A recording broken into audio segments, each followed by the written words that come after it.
ನಮ್ಮ ಅಪ್ಪು ಚಿತ್ರಗಳನ್ನು ಯಾರು ತಾನೇ ನೋಡಿಲ್ಲ ಹೇಳಿ. ಅವರ ಅಭಿನಯದ ಎಲ್ಲ ಚಿತ್ರಗಳು ಮನೆ ಮಂದಿ ಎಲ್ಲ ಕೂತ್ಕೊಂಡು ನೋಡುವಂತಿರುತ್ತದೆ. ಚಿಕ್ಕ ವಯಸ್ಸಿನಿಂದ ದೊಡ್ಡ ವಯಸ್ಸಿನವರೆಗೂ ಪುನೀತ್ ರಾಜ್ಕುಮಾರ್ ಅವರ ಅಭಿಮಾನಿಗಳಾಗಿರುತ್ತಾರೆ. ಅಪ್ಪು ಚಿತ್ರಗಳಲ್ಲಿ ಒಂದು ಮೌಲ್ಯವಿರುತ್ತದೆ. ಪ್ರಿಯ ವೀಕ್ಷಕರೇ, ಅನನ್ಯ ಚಿತ್ರಗಳ ಮಾಹಿತಿ ಯೂಟ್ಯೂಬ್ ವಾಹಿನಿಗೆ ನಿಮ್ಮೆಲ್ಲರಿಗೂ ಸ್ವಾಗತ. 2007ರಲ್ಲಿ ಬಿಡುಗಡೆಯಾದಂತಹ ಮಿಲನ ಈ ಚಿತ್ರದ ಒಂದು ವಿಶೇಷತೆಯೊಂದಿಗೆ ಈ ಸಂಚಿಕೆಯನ್ನು ಪ್ರಾರಂಭಿಸುತ್ತೇವೆ. ಮಿಲನ ಚಿತ್ರವು ಜಯಮಾತಾ ಕಂಬೆನ್ಸ್ ರವರ ಬ್ಯಾನರ್ನಲ್ಲಿ ಮೂಡಿಬಂದಂತಹ ಚಿತ್ರ. ಈ ಚಿತ್ರದ ನಿರ್ದೇಶಕರು ಪ್ರಕಾಶ್. ಈ ಚಿತ್ರದ ನಿರ್ಮಾಪಕರು KS ದುಷ್ಯಂತ್. ಈ ಚಿತ್ರದ ತಾರಾಬಳಗದಲ್ಲಿ ಪುನೀತ್ ರಾಜ್ಕುಮಾರ್, ಪಾರ್ವತಿ ಮೆನನ್, ದಿಲೀಪ್ ರಾಜ್, ಪೂಜಾ ಗಾಂಧಿ, ಸಾವಿತ್ರಿ, ಮುಖ್ಯಮಂತ್ರಿ ಚಂದ್ರು, ಸಿಹಿಕೈ ಚಂದ್ರು ಮತ್ತು ರಂಗಾಯಣ ರಘು. ಮಿಲನ ಚಿತ್ರವು ಎಲ್ಲರ ಮನ ಗೆದ್ದಂತಹ ಚಿತ್ರ. ಈ ಚಿತ್ರವು ಕನ್ನಡ ಚಿತ್ರರಂಗದಲ್ಲಿ ಐತಿಹಾಸಿಕ ದಾಖಲೆಯನ್ನು ಕಾಣುವ ಮಟ್ಟದಲ್ಲಿ ಯಶಸ್ಸನ್ನು ಸಾಧಿಸಿದ ಕೆಲವೇ ಚಿತ್ರಗಳಲ್ಲೊಂದು. ಈ ಚಿತ್ರವು ಕರ್ನಾಟಕದ 137 ಕೇಂದ್ರಗಳಲ್ಲಿ 50 ದಿನಗಳ ಸಂಭ್ರಮವನ್ನು ಕಂಡಿತು. 50 ಕೇಂದ್ರಗಳಲ್ಲಿ 100 ದಿನದ ಸಂಭ್ರಮವನ್ನು ಆಚರಿಸಿತು. 7 ಕೇಂದ್ರಗಳಲ್ಲಿ 175 ದಿನ ಮತ್ತು 500 ದಿನಗಳ ಸಂಭ್ರಮ. ಬಹುಶಃ ಭಾರತೀಯ ಚಿತ್ರರಂಗದ ಇತಿಹಾಸದಲ್ಲಿಯೇ ಮಲ್ಟಿಪ್ಲೆಕ್ಸ್ನಲ್ಲಿ ಹೆಚ್ಚು ದೀರ್ಘಕಾಲ ಪ್ರದರ್ಶನವಾದ ಚಿತ್ರ ಮಿಲನ. ಇಷ್ಟನ್ನು ಗಮನಿಸಿದರೆ ಸಾಕು, ಈ ಚಿತ್ರ ಯಾವ ಮಟ್ಟದಲ್ಲಿ ಚಿತ್ರ ರಸಿಕರ ಮೆಚ್ಚುಗೆ ಪ್ರೀತಿಗೆ ಪಾತ್ರವಾಯಿತು ಎಂದು ಗ್ರಹಿಸಬಹುದು.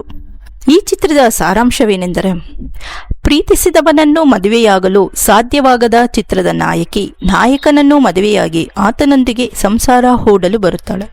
ಆಕೆಯ ಪ್ರೀತಿಯ ಸತ್ಯದ ಅರಿವಾದ ಮೇಲೆ ನಾಯಕ ಆಕೆಯನ್ನು ಆಕೆಯ ಪ್ರೇಮಿಗೆ ಒಪ್ಪಿಸುವವರೆಗೆ ಗೆಳೆಯರಾಗಿ ಬದುಕುವ ಒಪ್ಪಂದದೊಂದಿಗೆ ಗಂಡ ಹೆಂಡತಿಯಂತೆ ಒಂದು ಮನೆಯಲ್ಲಿ ಕೆಲವು ಕಾಲ ಬದುಕುತ್ತಾರೆ. ಇದಿಷ್ಟು ಕಥೆಯನ್ನು ಅತ್ಯಂತ ಹೃದಯಂಗಮಗೊಳಿಸಿದ್ದು ಚಿತ್ರದಲ್ಲಿ ಬರುವ ಸನ್ನಿವೇಶಗಳು. ಹದವಾದ ಚಿತ್ರಕಥೆ ಮತ್ತು ಅತ್ಯಂತ ಲವಲವಿಕೆಯ ನಿರೂಪಣೆ, ಎಲ್ಲಕ್ಕಿಂತ ಹೆಚ್ಚಾಗಿ ಪುನೀತ್ ರಾಜ್ಕುಮಾರ್ ಅವರ ಅಭಿನಯ. ಈ ಚಿತ್ರದಲ್ಲಿ ಅತ್ಯಂತ ಲವಲವಿಕೆ ಮತ್ತು ಜೀವನೋತ್ಸಾಹದಿಂದ ಕೂಡಿತ್ತು. ಪುನೀತ್ ಅವರ ಪಾತ್ರ ಅವರ ಅಭಿನಯ ಪ್ರತಿಭೆಯನ್ನು ಹೊಸ ಜಗತ್ತಿಗೆ ಪರಿಚಯಿಸಿತು.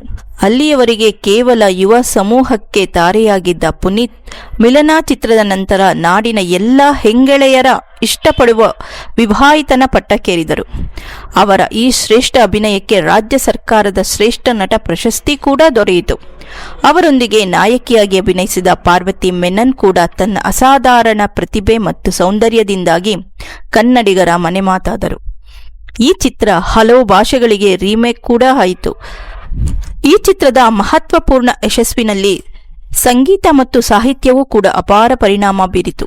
ಮನೋಮೂರ್ತಿಯವರ ಸಂಗೀತ ನಿರ್ದೇಶನದಲ್ಲಿ ಮೂಡಿಬಂದ ಈ ಚಿತ್ರದ ಎಲ್ಲ ಹಾಡುಗಳು ಕೂಡ ಅಪಾರ ಜನಪ್ರಿಯತೆಯನ್ನು ಪಡೆದವು.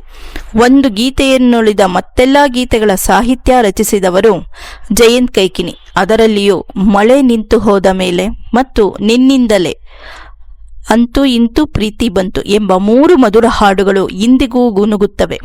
ಈ ಚಿತ್ರದ ಸಂಗೀತ ನಿರ್ದೇಶನಕ್ಕಾಗಿ ಮನೋಮೂರ್ತಿ ಹಾಗೂ ಗಾಯನಕ್ಕಾಗಿ ಸೋನು ನಿಗಮ್ ಅವರು ಫಿಲ್ಮ್ ಫೇರ್ ಪ್ರಶಸ್ತಿ ಗಳಿಸಿದರು.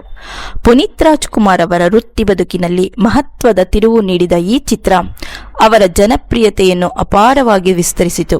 ಆ ಮೂಲಕ ಪುನೀತ್ ಅವರ ಹುಡುಗಾಟದ ಹುಡುಗನ ಹಂತದಿಂದ ಬದಲಾಗಿ ಮತ್ತಷ್ಟು ಸತ್ವಭರಿತ ಹೊಸ ಬಗೆಯ ಪಾತ್ರಗಳಲ್ಲಿ ತೊಡಗಿಕೊಳ್ಳುವಂತಾಯಿತು. ಪ್ರಿಯ ವೀಕ್ಷಕರೇ, ಮತ್ತೊಬ್ಬ ಸಾಧಕರ ಹಾಗೂ ಚಿತ್ರದ ಮಾಹಿತಿಯೊಂದಿಗೆ ಮತ್ತೆ ಸಿಗೋಣ. ಈ ಚಿತ್ರದ ಮಾಹಿತಿ ನಿಮಗೆ ಇಷ್ಟವಾದಲ್ಲಿ ಲೈಕ್ ಮಾಡಿ, ಸಬ್ಸ್ಕ್ರೈಬ್ ಮಾಡಿ, ಶೇರ್ ಮಾಡಿ.